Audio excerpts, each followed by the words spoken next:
Coming up this week on the Course of Life podcast, it was the last official PGA Tour stop of 2021. We've officially entered golf silly season, but nothing silly about this week's winner and his performance.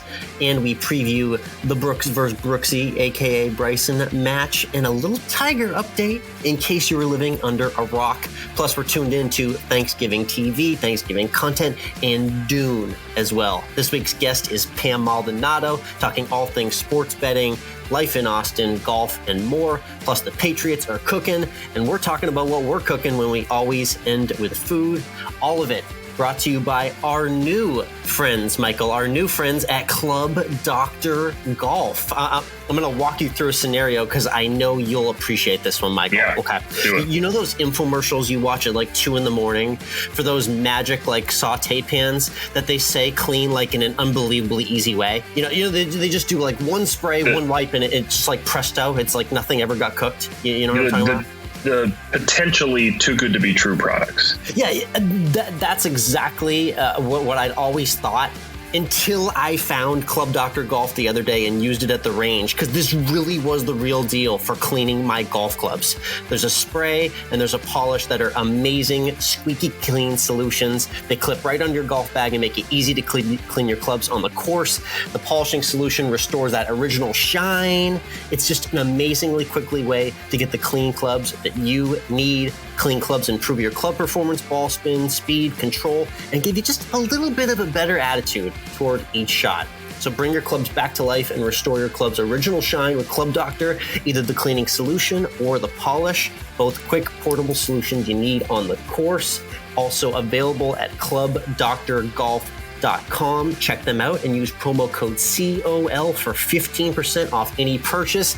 It's holiday shopping week right now. This is a great Black Friday gift for any golfer in your life. So check out clubdrgolf.com and use promo code COL for 15% off of your Club Doctor today.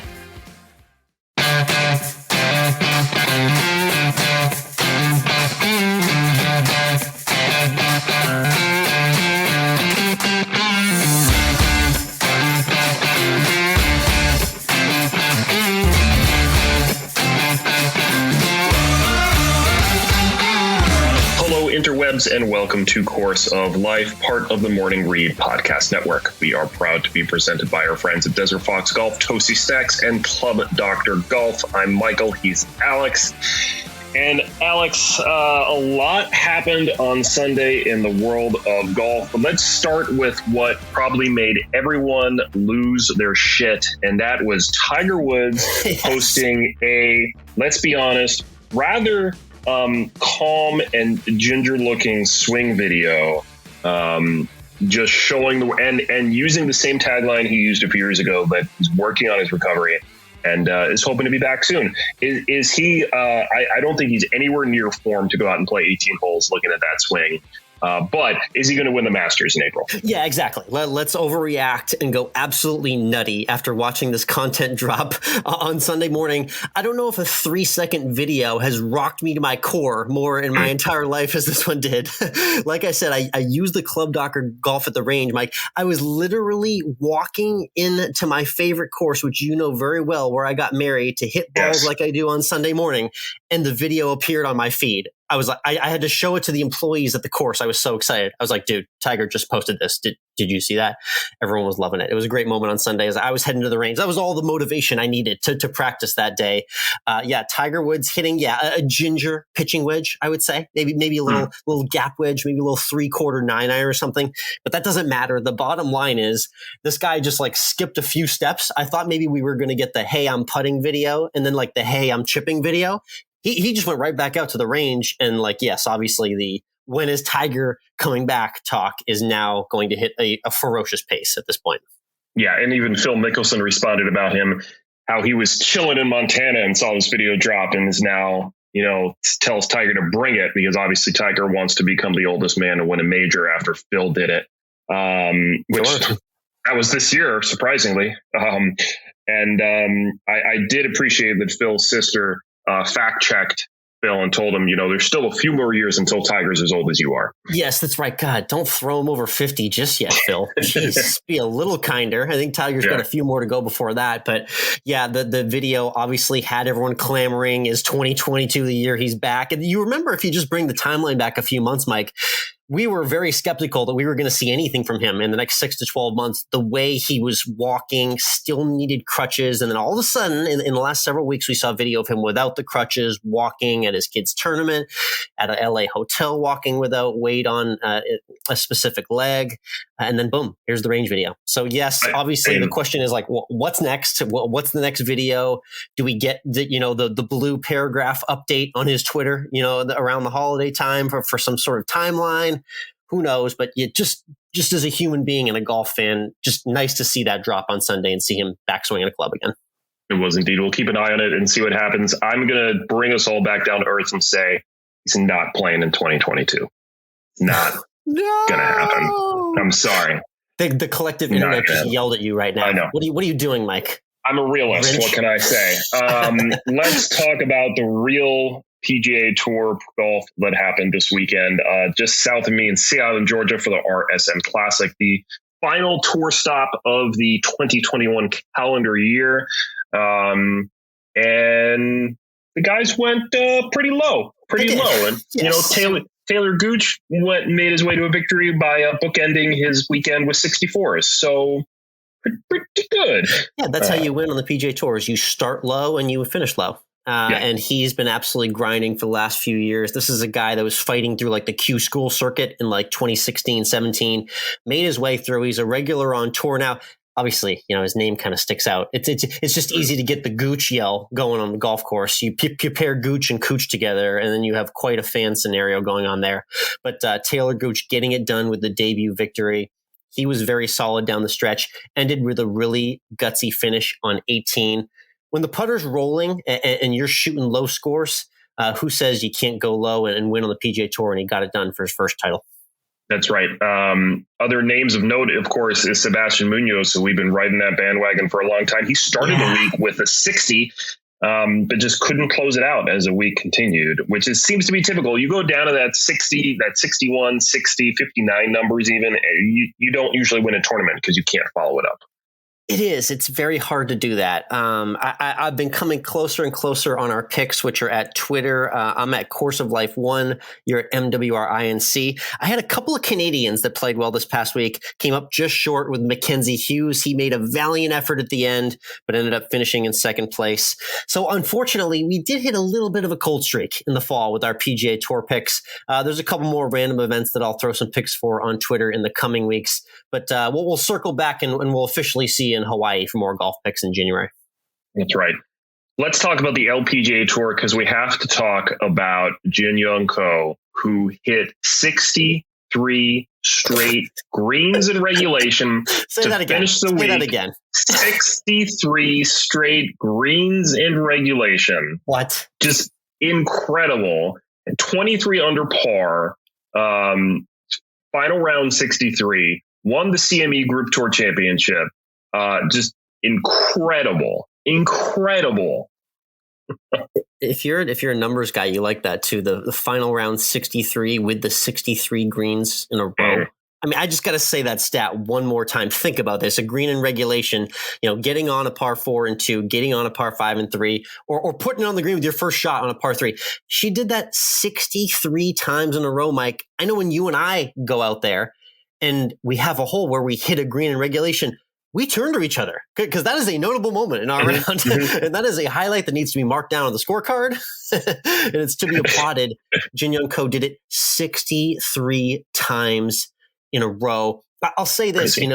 You may see crazy like launch angles and distance type of numbers on the PGA Tour, but if you want to go for just insanely consistent, incredible stats, you go to look to the LPGA Tour for crazy numbers like this. And what I think is even more crazy here is that Ko had a wrist injury, so she didn't practice for this event, which maybe is what mentally got her in the right headspace. Please stop that. She didn't.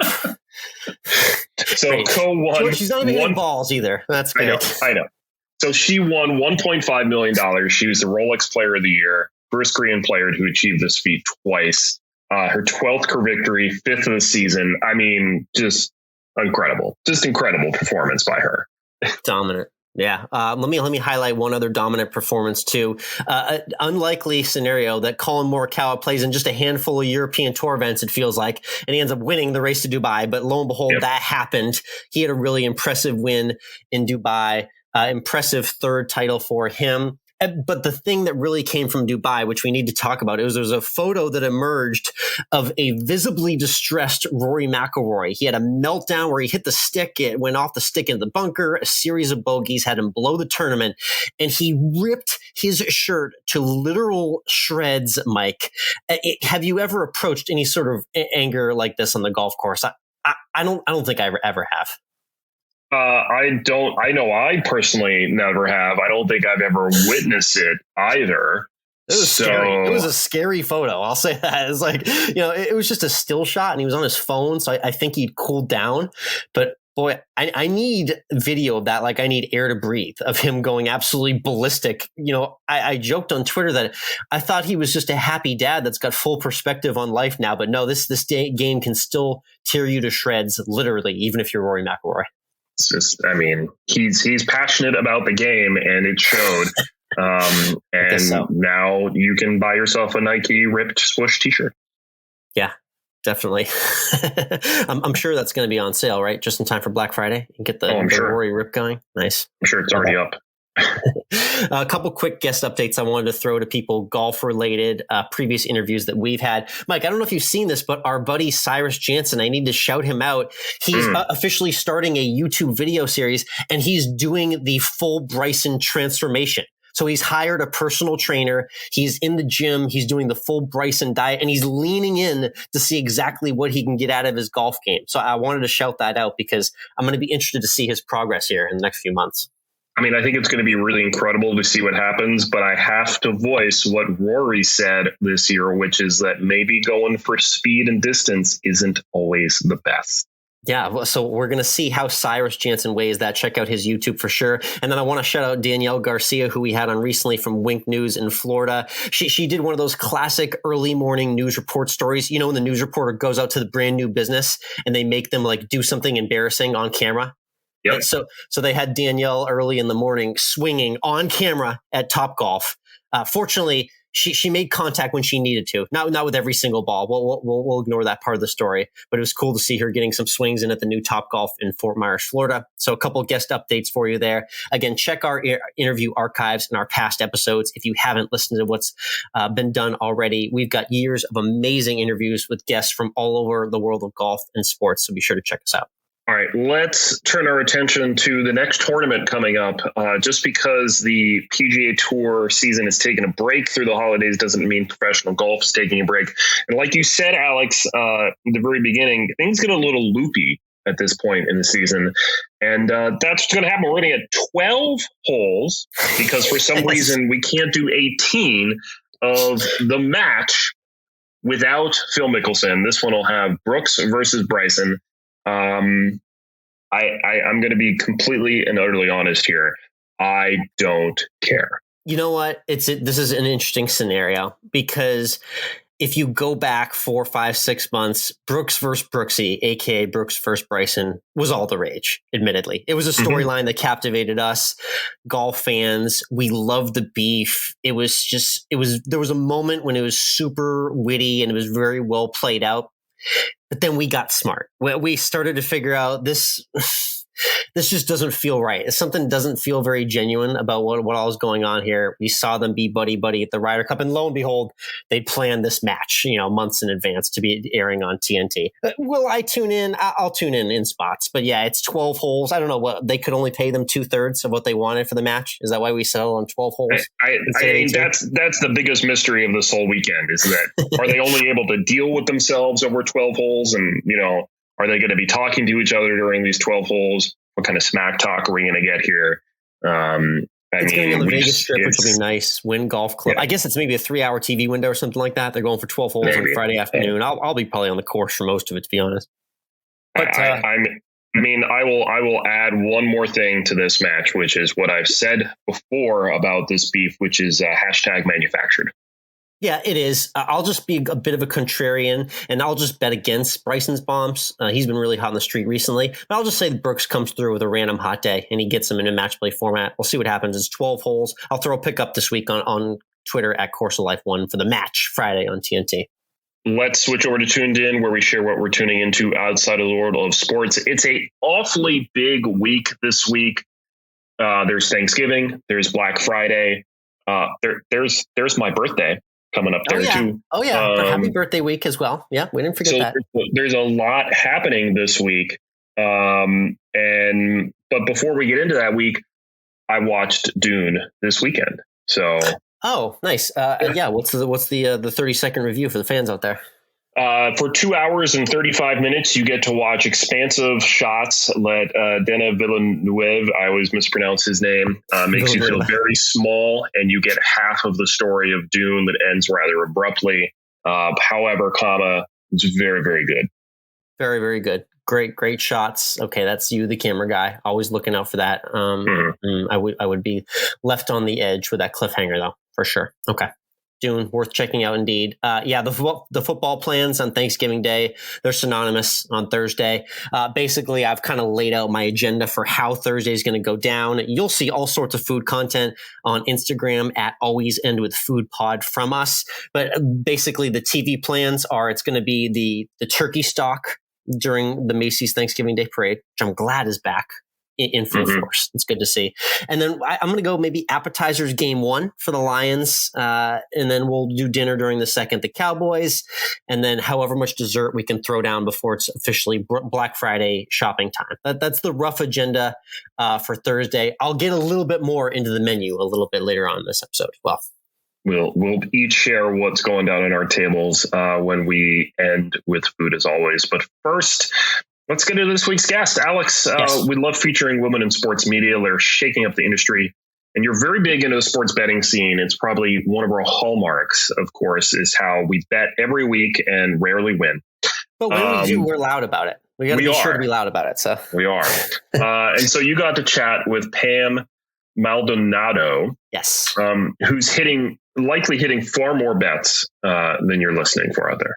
Yeah, than everybody, than me, than the listeners. She's definitely worth a follow, whether it's random Tuesday night college football, golf, tennis, anything in between. I love following Pam on social media. She's part of the Yahoo Sports team, also from Austin, Texas, where I am here. And of course, she's a big golfer as well, too. So we get into all that, and it's a fun conversation with Pam Maldonado. We'll get into that conversation in just a second. But first, as always, this interview is brought to you by Desert Fox Golf, our friends of the show and the makers of the Phone Caddy. Alex, we've been saying it now. It's Black Friday week. We are like a month away from Christmas. It is time to get the Phone Caddies for all of your friends, for all the office Christmas parties, the cookie swap parties, the mailman who's delivering your mail, the UPS guy who's dropping the phone caddies off at your door after you order them. He can take one too. For your sisters and brothers and family members in their stockings. For everyone, it's time to get a phone caddy. Yeah, I'm going to put together a little Course of Life kind of sponsor gift kit that I'm going to give to a few people in my life, and it's going to include the phone caddy as well. Real confession, though, I have not started on my Christmas shopping yet. I need to get on it right now, and this is the week to do it. Obviously, the phone caddy is going to be part of that.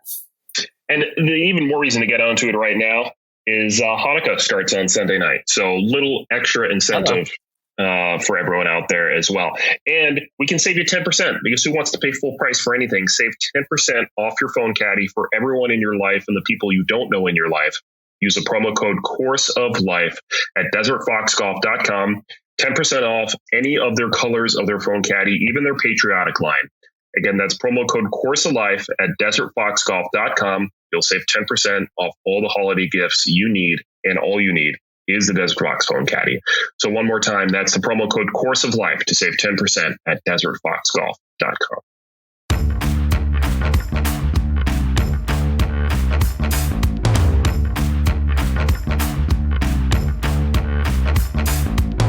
Next up on the tee from right here in Austin, Texas, we have a UT Longhorn. You could usually find her betting on games or golfing, a couple things near and dear to my heart. She's currently a sports betting analyst for Yahoo Sports as well. It's Pam Maldonado joining us on the course of life.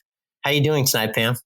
Well, I'm in Austin and the weather has been dreary all day. Rain, cold, sideways rain, up and down rain. So when you're used to 80, 90, 100 degree weather, this is a huge change. And yeah, right. the heaters went up today. Yeah, I grew up in the Northeast near Boston, but unfortunately I've been in Texas now for over a decade. So my blood has gotten so thin. I'm such a weakling whenever it gets below like 60 or 70 degrees. And that's exactly what we've hit now in November. Yeah, it's heater season already, but we'll make it through. There's fortunately some warmer winter days ahead, I'm sure. We get a lot to get to. There's a lot of stuff that we definitely have in common. Obviously, us being in Austin. Let's talk about Austin and your time at UT. I mentioned you're a Longhorn, and I noticed when you went to school, conflicted with an unbelievably historic moment for the city of Austin and the UT football program. Tell me about your time at UT and specifically anything. I'm sure you got some fond memories of that historic 2005 season as well, right? Absolutely. I was there during the Vince Young years, and I was actually there at the championship game. So it was at the Rose Bowl was one of the most memorable experiences that you can have of ever. Just being in that type of atmosphere is just electrifying, and it's something that stays with you. And I would probably say that's why I'm so obsessed with football, especially college, and not really so much that it was stemmed from that moment, but it kind of just reminds you of like, this is why you love it, to have that feeling every Saturday. It's just something that you want to have, you want to experience. So I was there during the Vince Young years. It was great. Got to celebrate. It was awesome. I mean, what can you say about that? That hasn't already been said every year on its anniversary. Yeah, seriously. No, I just saw a recent 05 documentary that came out too, that I was rewatching for maybe the fourth time, which is fun to recount. I'm sure you remember that euphoric moment, like fourth down, Vince Young running to the corner of the end zone. You must remember that like yesterday, right? Yeah. And like you can see it all over social. Every year they repost it. It's always on an ESPN highlight of the top 10 moments, top 5 moments, best quarterback plays of all time. Like you see it throughout the year, every year. So you never get to forget it. And it was just awesome. But I was also there during Kevin Durant's year. So I got to watch a couple of games from there, but I'm less of a basketball fan, definitely more college. But I loved it, Texas. I can appreciate what the university gave me, but where I am now is definitely through my years of poker, through my years of living in Vegas. And I wish I took advantage of the opportunities that were given to you when you're in college, but you hear this from everybody. I wish I did this differently. I wish I did that differently. But then you go through life and then you wonder, then you look back and say, well, I'm actually grateful that I went through everything because that has led me to where I am now. And I'm very thankful to be in the sports betting industry, a booming industry, and it's still ever growing. It is. Yeah, for sure. I love the sports background. That's very cool to hear your perspective from 05 to today. I mean, I got to Austin about 11 years ago. Unfortunately, I'm going to let you know, I think I'm a little bit of a Longhorn jinx because I moved here about months after the national championship game against Alabama when the program was riding high, but we're trying to restore that glory of 10, 15 years ago. This season had its moments, but it's definitely not going to be a championship year like Austin would love to see. I'm curious what your general feelings are just on the UT program, Sark's first year and maybe like where the issue lies. Well, what's the key to get Texas back to some more form? Oh man, where do you start? Right? I know. Whether it is coaching or whether it is play calling, something's not right because you have back-to-back games where Texas had the lead against Oklahoma, had double-digit lead against Oklahoma, lost outright. Had double-digit lead against Oklahoma State, lost outright. Double-digit lead against Baylor, lost outright. Like that's 3 in a row. What is happening? There has to be a coaching situation. They're letting their foot off the gas in the fourth quarter, the most important quarter. And Bijan Robinson is doing what he can. Casey Thompson is doing what he can. But at some point, it has to be on the coach's fault where you're letting up these double-digit leads. You have to get even more aggressive. You can't let your foot off the gas, and you have to put yourself in a position to win the game and not to be one of those coaches that sits back and tries to not lose. That's where the difference lies, and not just in college football, but you see that in the NFL. And I think that's where, we've seen a great start. Even though we're, what are we right now? We're sitting at 4-4. It's not a great season, but there's sparks of greatness, and that's what you can hope for from a first-year head coach. So I'm looking forward to having another year under his belt, see what he can develop this team into, see what these players can bring some of that greatness into next year, and maybe next year is the year that we can contend. But then I also say that every year. So I like the idea of Casey Thompson and Bijan being back next season. So there's definitely some optimism there. So you mentioned your time at UC, but also the opportunities that you got to have out in Vegas for your career specifically. So after school, you moved out to Vegas and did a lot of different poker content. Now that poker boom was hitting right at that moment as well too. Sports betting, the scene was getting more and more enormous by the year to where it is now. I'm curious, when were you kind of first engulfed in the sports betting scene? Did you get involved in a lot before your time in Vegas, or did that really kind of take to the next level for you? It happened definitely more so when I was in Vegas. When I was here, first off, I graduated from Texas in 2007, and I didn't actually move out into Vegas until 2011. No, 2012. It would be 2012. So I was doing some things in between then, different jobs. I worked at Valero actually, and it was one of the people who was laid off during 2008. And I was, first one in, first one out, last one in, first one out type of situation. So I've had different opportunities in between that time. And my guy is a professional, well, at the time, was a professional poker player. And in 2011, when poker became illegal to play online, he said, well, let's go to Vegas. And I was like, absolutely. At the time, I was working at the University of Texas at San Antonio. I was an academic advisor. I was telling people in the School of Business, telling people the classes they should take. And, well, you know what? This isn't cutting it for you. You should consider something else. And I was being the type of advisor that I didn't have myself when I was in college. And so I'm grateful for that experience. But when I was out in Vegas, I had no job. I went over there with no job. I said, well, you're in poker. I would want to talk about poker. Let me reach out to some of the poker media. And it was perfect timing. I reached out to pokernews.com, which was, still is the biggest news source for poker. And they said, sure, come work with us. And I started out as an intern, post-college, starting out as an intern, but you can't complain. And that only lasted a few months before I started up as a full-time. And I was doing interviews, and I'm part of social media and marketing team and branding. And I kind of had a jack of all trades. And it was such a great experience to have. But my life was so consumed with poker. I woke up, talked poker. In between, I'm playing poker. At night, I'm playing poker again, working poker. I'm always around poker because my guy was a professional poker player. Poker was my job. I was also a poker player on the side just to fill up some time. So I thought, what can I do to escape poker? It is all I have. All my friends, they're in poker. And so I would go to the sports book because it's right there.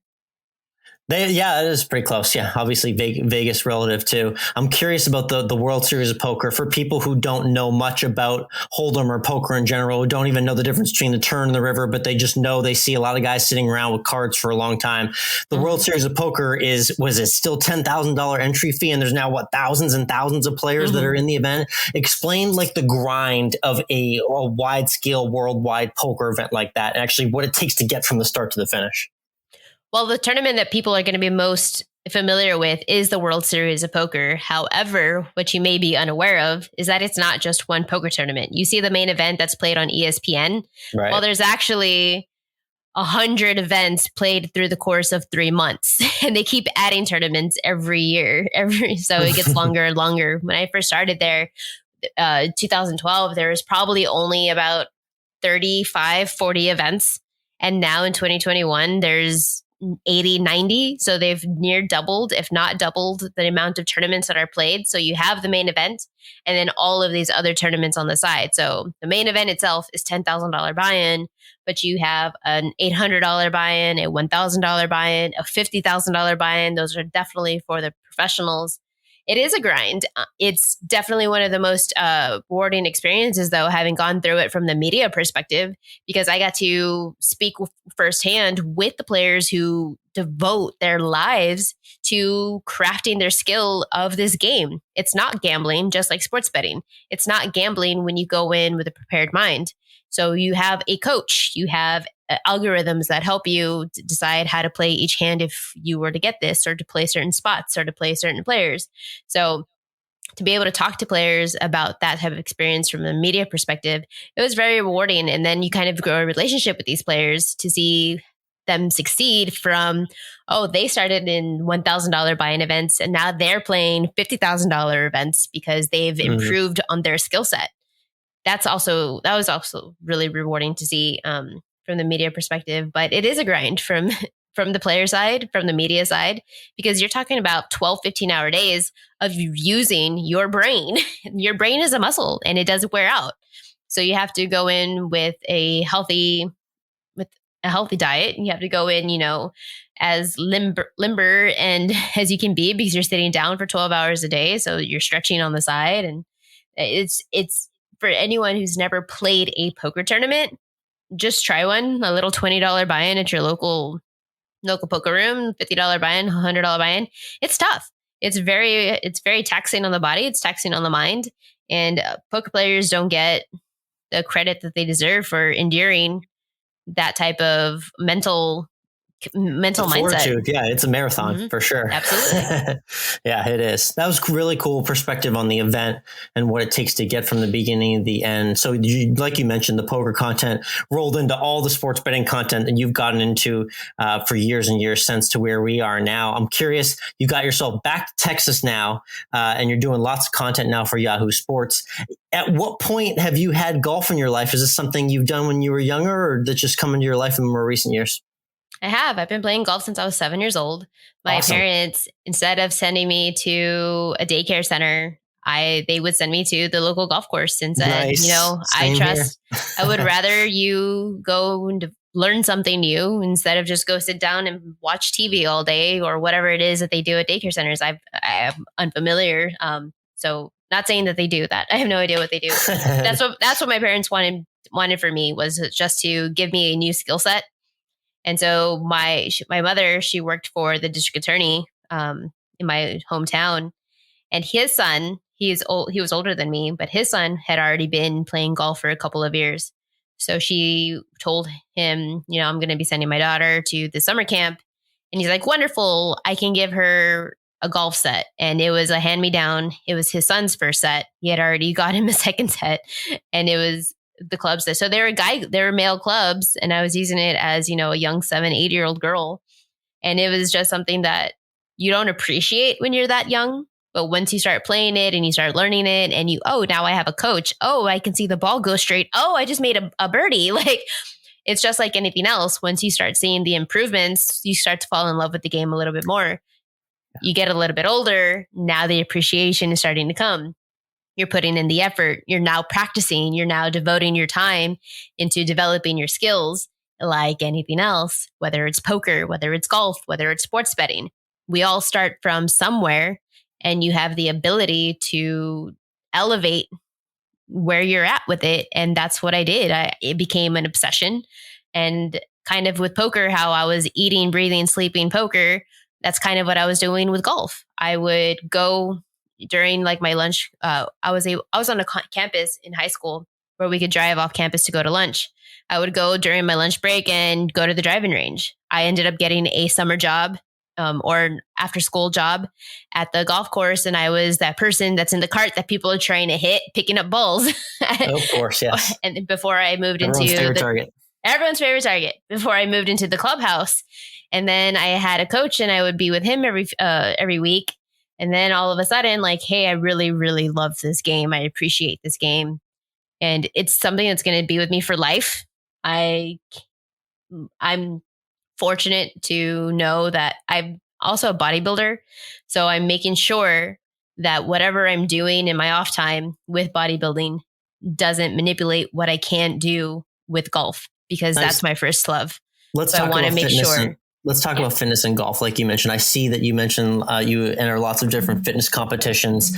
I'm curious if there is a translation there where you notice to help your golf game at all. Do you see the difference at all when you're training to a certain degree? Or I would say, if anything, and this goes for everything that I do, whether it's sports betting, whether it's even changing a tire, whether it's going shopping for like Christmas holidays, like if anything.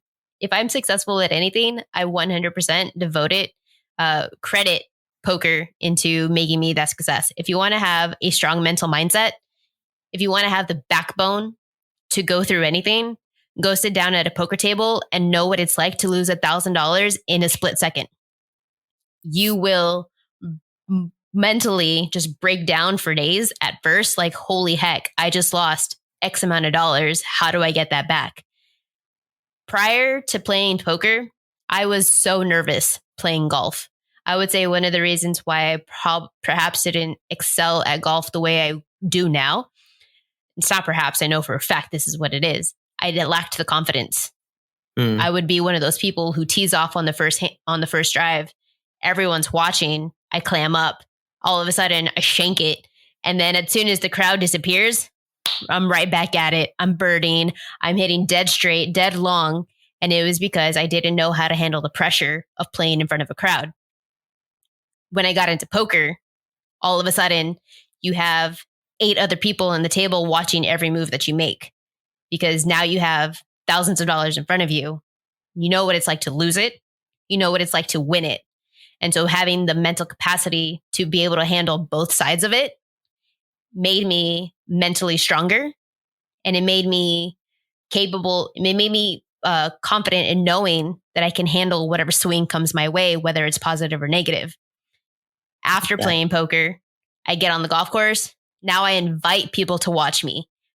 Watch me hit this first tee shot dead straight. I will outdrive you. Keep your phones out. Absolutely. Like, it just gave me the confidence that I never had back in the day. I wish it was not saying go play poker when you're 16 before your next basketball game, before your next football game. But it's just, that's definitely an aspect of my life that contributed to me having the confidence that I have now, is knowing how to play on a poker table has translated to knowing how to play a lot of other things. Love that. Let's do some golf rapid fire. I'm curious, any aces, any hole-in-ones for you in your life? I've never had a hole-in-one. Can you believe that? Yeah, Man. I never have. Never. I'm still searching. What's your lowest 18-hole score? 60. It wasn't the 60s. I want to say it was 64 because I've had a couple. It was 64. It was at the South Padre Island Golf Course. Okay, that's super low. Love that. Indeed. It was once in a lifetime. It will never happen again. I had a 60. It was a 64 and then a 68 at 2 separate golf courses, and then I haven't shot like in the 60s like since. It was just like where those opportunities where everything just clicks. It makes sense. You're in rhythm. It was awesome, and I've never been able to replicate. However, now I also don't practice. Like right now, because I'm in sports betting, I probably only play golf. Let's say during the football season, I don't play golf at all. One, it's winter. It's cold. I don't want to be outside in the cold. And then during the spring, during the summer, that's when I'm going out into the course. I want to sweat. I love the sun. I love the blue skies. That's a huge reason also why I enjoy playing, is because you get to enjoy like the outdoors. And during the winter, it's okay to be inside and watch some football, but as soon as it warms up a bit, I am out there. Yeah, it's tricky. I have a membership where I can play a few different courses, but I got to play one round a month. And when it comes to football season, it gets real tough to squeeze that round in. You know how busy Saturdays and Sundays get. So I hear you on that, but I've been enjoying the grind recently. So I've been trying to get to the range as much as I can. Again, we're joined by Pam Maldonado, Football Fit 35 on Instagram. I love all the different content you post in your profile. profile. Where I actually found you was recently some really cool betting content that you do. I want you to talk a little bit about Stack the Stats with Kelly in Vegas, who I love, who we see a lot on Barstool Sports content these days. Tell me how Stack the Stats came together and what people can expect when they tune in. Stack of Stats is really just my personal podcast. I don't have sponsors. I don't have a producer. It's really just I know that I work for Yahoo, and a lot of what I do goes to them, whether it's an article, whether it's a video, a preview. A lot of my devotion goes towards that, first and foremost, of course. However, when there's opportunities, there's times where I want to talk a little bit more about something and I didn't get the time to fit it into an article, or an article wasn't necessary. A video wasn't necessary. So I just use it as a supplement of, this is some extra stuff that I want to talk about. And so here's my podcast. And I call it Stack of Stats because I'm a stats-based bettor. I purely go off of numbers. Of course, I know the game. I watch the game, but I use data to help me figure out which lines I should be looking at. And then from there, do a deep dive. So I call it Stack of Stats because I'm using analytics to help me guide the bets that I'm making. Kelly in Vegas, she's been definitely one of the most influential people, not just women. I won't specify it to just women because there's a lot of us in the industry, but she's definitely one of the original people in the sports betting industry as a whole. I don't follow many people when it comes to sports betting because I trust my own process, but she's definitely one of the ones that when I heard her talking, I wanted to hear what she had to say. And so I was living in Vegas. She was living in Vegas. And I actually never had met her, but we've communicated for a few years through Twitter. And she connected me with a couple of people. And so now we're in like the same kind of inner circles when it comes to the industry. And she's just been a very positive person to have. I love the way how I do football and how she does football. Entirely different. And that's what I love about having her, is because like I hear a side that I would not have thought of. And I'd like to think that I can do the same for her, that I bring an angle of a game that she never thought of. I see her when we're doing a podcast, she's over here jotting some notes. And as she's talking, I'm over here jotting some notes because we're both feeding off of what we have to say. And from that, it was just preseason. There's a few contests out there. I'm in a few contests myself, and I have a partner for every single one. And when it comes to NFL, that's not my strength. My strength is in college football, but I know that she does excel at NFL. So I thought, who better to pair up with than her? Because that would give me an opportunity to learn. And then at the same time, like, have fun with it because like, hey, we're two chicks who know our shit. Like, yeah, I'll be real. Like I'm confident in what I do. I'm confident in what she does. So let's put our minds together and see what we can come up with. And it's been going pretty well so far. It's fun. It's fun to talk football. I never get tired of it.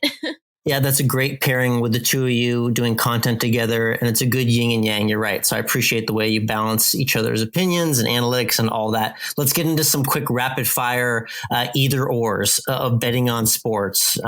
Let's do one of my personal favorite, since you know college football and I follow you on Twitter. I know how well you know it.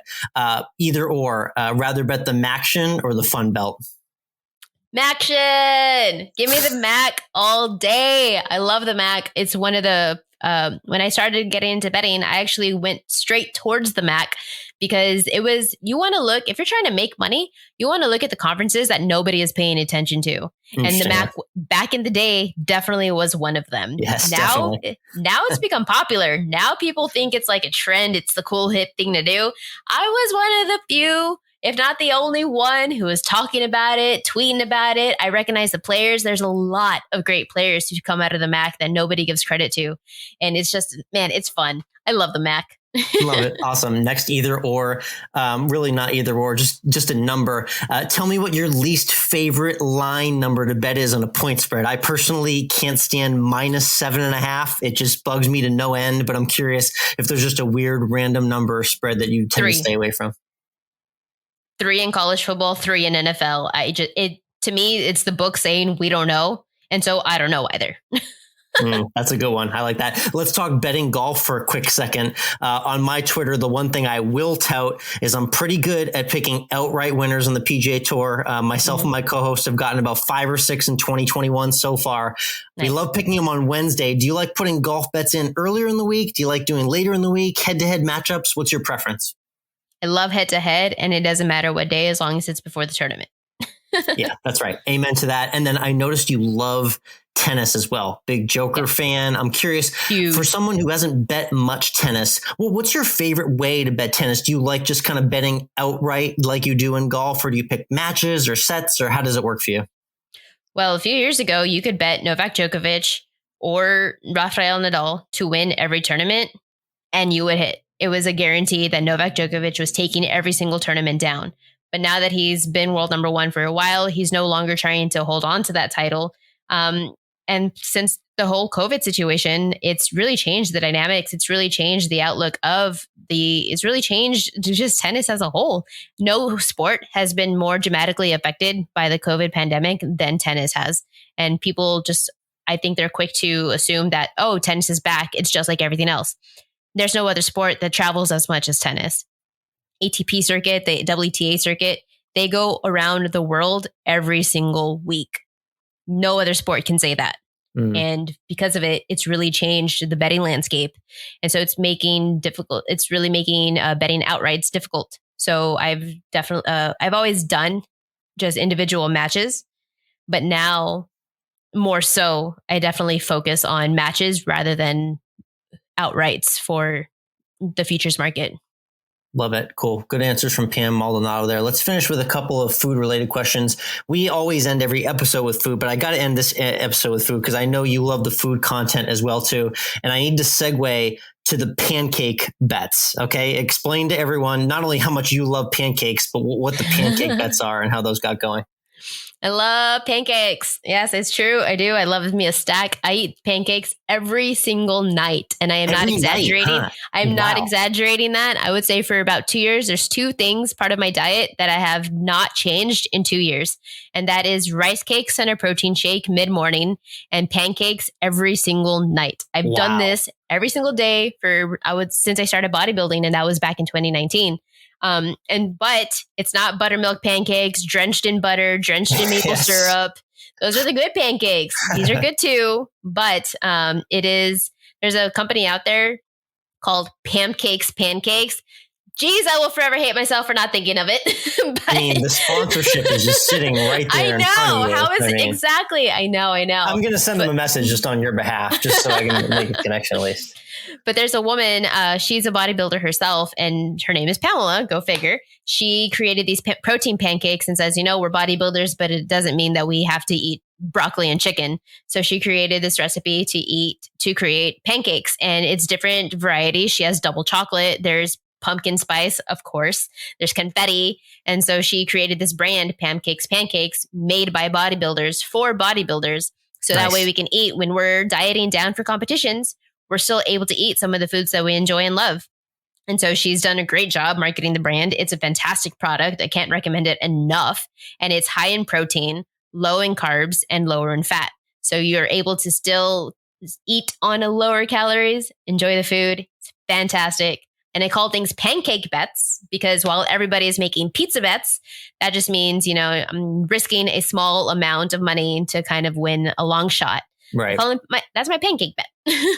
Love it. My fun bet. And I've seen a big hit before too, so be sure to follow Pam on Twitter, Instagram as well. We love ending though with our 19th hole question. So I know you're a big pancake fan. I'm curious to see what this answer is though. I ask it to almost all of our golfing guests. Let's say you go into your favorite clubhouse and it's the 19th hole and you got some time to sit down, relax. What's your go-to choice for a meal and drink after you play 18 holes? Burger, fries, shake. Nice. Tried and true. What kind of shake are we talking? Chocolate, vanilla, strawberry? Only strawberry. That is, it depends also. Hold on. I'm going to do a little asterisk. If it's like dead hot in the summer of Vegas at like 2 p.m. in July, strawberry shake. But if it's like early round, you're kicking it with your friends, then I love What did they call it? Bahama Mamas. Oh, there you go. That's a nice choice. Love the variety there. That's awesome. Hey, Pam, thank you so much for hopping on the Course of Life. Appreciate all the content you're putting out. I'll be tailing some of these picks for sure. So everyone be sure to follow her if you want to win some money. And then obviously see you on the course soon too. Thanks for having me. This is fun.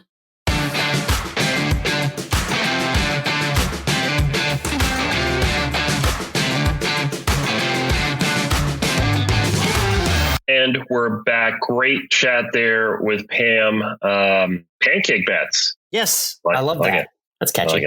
Right? Yeah. What's your favorite pancake anyway? I mean, I'm pretty tried and true classic. It just needs to be served with real New Hampshire maple syrup. I love how you said New Hampshire maple syrup too. There are the Vermonters are steaming right now at that comment. I am willing to have Vermont if New Hampshire is not available, but don't you give me any of that Canadian crap. All right. I mean, Pam is really about the pancakes. I doubled down on that question. She really does eat pancakes like almost every day of the week, which is pretty alarming. They're really healthy ones, obviously, because of how fit she is. But nonetheless, I love the pancake bet. She's a great follow on Twitter. Be sure to check her out on social media if you're needing a little help with your bets this football season as well. She's been posting some winners recently. So great having Pam, and we'll look forward to connect with her again. Let's talk college football real quick. It's almost time to start talking about bowl games. Yes, almost it is. time. I think we're going to get the final playoff picture sometime next week. I love that Cincinnati has played absolutely no one, and they're in the top 4 just because everyone else has lost games. There's a lot of really unsure stuff. Oregon is out officially after their loss. There'll be some upset college football fans in the next couple of weeks, just like there are every single year. Like I said, hopefully we get some fresh blood in there. But my real football update, which I need to get to, is the New England Patriots are absolutely red hot, 5 in a row on fire. And for the first time in years, I'm like, it's been too long since I've last said this, but the Patriots are now back on top of the AFC East. I'm glad I could get that off my back. It's been 2 long years since I've been able to say that. Yeah. Congratulations. I don't know what that feeling is like anymore to be atop your division. Yes. And with that said, I hope you enjoyed this final time we're ever going to talk about the NFL. Yeah, I was about to say, I don't know if we're going to be able to keep the New York Football Giants segment going. I like to try and give you 15 seconds on here, but we're in a temporary cancel unless something crazy happens, like they pick up Tim Tebow off the street and he starts winning games for them. That's really the only scenario I could see us talking about the Giants again. So with that, it's there. We're recording this on a Monday morning. They're playing the Buccaneers on a Monday night. So, I don't think it's going to go well, but maybe it will. We'll see. With that, if I'm surprised, then I'm pleasantly surprised, and we'll reintroduce them to the pod. But for now, let's hashtag Always End With Food, brought to you by our friends at Toasty Snacks, makers of the Toasty Bites, the Toasty Pops, the Toasty Super Bites. We love them all. Promo code COL20 gets you 20% off a good, nutritious, healthy snack on the go. Toasty.com/COL. Obviously, it's Thanksgiving week. I'll let you take the floor, though, because I want you to first correct me and say, no. It's my birthday week. Thanksgiving also happens to fall on this week. And then let me know what you're getting into. So I actually just made the cranberry chutney for the turkey this morning. I'm making biscuits this afternoon. It'll just go straight into the freezer and be ready to go as well. I'm doing a apple cider brined turkey with a maple butter glaze. Oof, man, the fall flavors are just resonating right there. And it's going to be spatchcocked and grilled. So that's all happening. You've been teasing this format, and I've seen this on the internet, but I haven't had the strength, spirit, or bravery to spatchcock a turkey. So I'm looking forward to seeing how this goes for you. Yeah, it's going to be an interesting experiment. The biggest question is how I'm going to fit what container the turkey is going to go into, and then how it's going to fit into my horrendously arranged fridge. Yes, you've definitely widened the turkey. That's for sure. So you've got some new dimensions to take on. You can still wrap it back up. Just because you take out the backbone and you flatten it doesn't mean I can't curl it back up in itself. It's just going to be a hassle in my refrigerator. So we're going to figure that out too. Okay, I look forward to that. We'll document that this week. Again, it's at Always End With Food Pod. If you want to check out our food content and our monthly food podcast, which will be dropping Thanksgiving week as well. My meal is going to be Cajun turkey, mac and cheese, stuffing, baked potatoes in the air fryer. I'm doing this year to mix up the potato side. Already bought a couple pies. You're the baker. I'm not in that one, but I'll be documenting it all for sure. I think I might do something. Might do something live this week on Instagram. So be tuned into COL Podcast, Course of Life Alex, MWRINC, Always End with Food Pod. You can check out all those on Instagram. Going to do a little Black Friday shopping for our followers out there who need some gift ideas. Maybe we pop on for Thanksgiving and show you what the turkey's looking like. But it'll be a fun holiday week nonetheless for everyone out there. It will indeed. Let's put a wrap on that. Thanksgiving week, Course of Life. Thank you for tuning in. We'll see you all next week.